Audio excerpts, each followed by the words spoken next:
Katledilen kadınlar isyanımızdır. Kadın cinayetleri politiktir. İntihar değil, bu bir cinayet.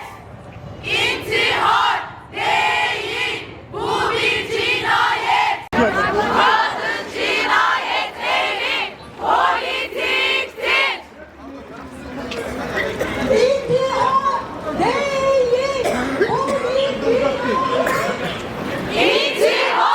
değil, bu bir cinayet. Susma, haykır, istismara hayır. Susma, haykır, istismara hayır. Koruma, aklama, failleri yargıla. Koruma, aklama, failleri yargıla. Koruma, aklama, failleri yargıla. İrfan'ın yaşadıkları maalesef ki tarikat ve cemaatlerde karşımıza çıkan ilk çocuk istismarı değildi. Cezasızlıktan güç bulan istismar düzeni dağıtılmadıkça, etkin soruşturmalar yürütülmedikçe kadınlar ve çocuklar ölmeye devam ediyor.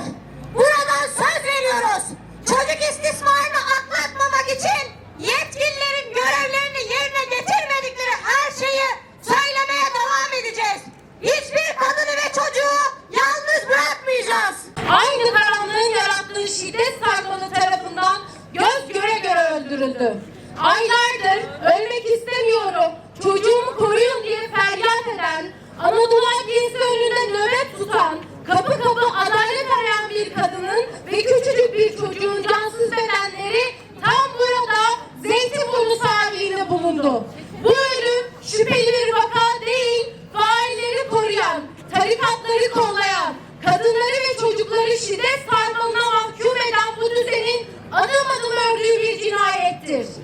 Ben 5 Mayıs'a kadar hayatta kalabileceğimi düşünmüyorum diyerek öleceği tarihi bile veren bir kadın ve 8 yaşındaki kızını yaşatamadınız. Fatma Nur bu tarikat ağının içine çekilmiş, yoksulluğu ve çaresizliği kullanılarak susturulmaya çalışılmış, evliliği boyunca tecavüze uğramış ve en nihayetinde Kur'an-ı Hizmet Vakfı kurucularından olan Ayhan Şengüler'in 3 yaşındaki öz kızını istismar etmesine karşı devasa tarikat ağının ve bu ağı besleyen güç ilişkilerine rağmen bir mücadele başlattı.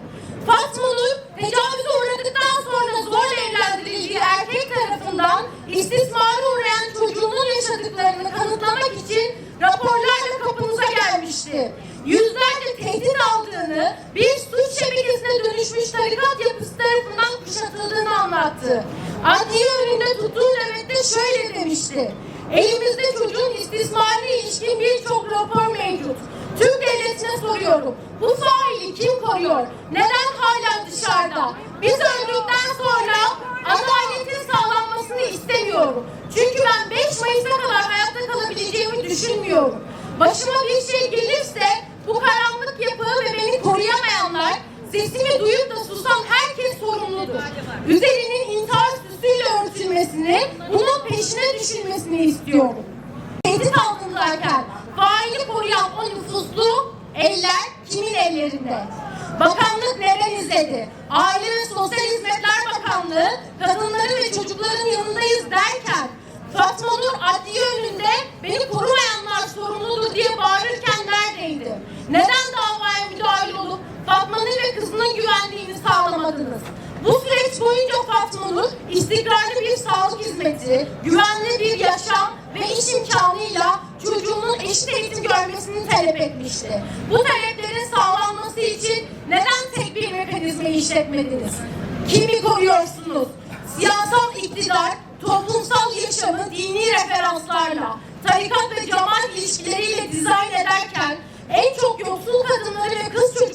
hayatı karartılıyor. Tarikatlar, cemaatler devletin koruması altında göz göre göre cinayet işliyor. Yoksul çocukları Sübyan mekteplerine tarikat yurtlarının, o vakıf maskeli suç ağının ve onları koruyan kamu görevlilerinin ensesindeyiz. Bu davanın intihar delillere karartılmasına izin vermeyeceğiz. O karanlık vakıf ağlarından, o koltuklarda oturup görevini yapmayan kamu görevlilerinden tek tek hesap soracağız. Bu karanlığı mücadelemizle yıkacağız.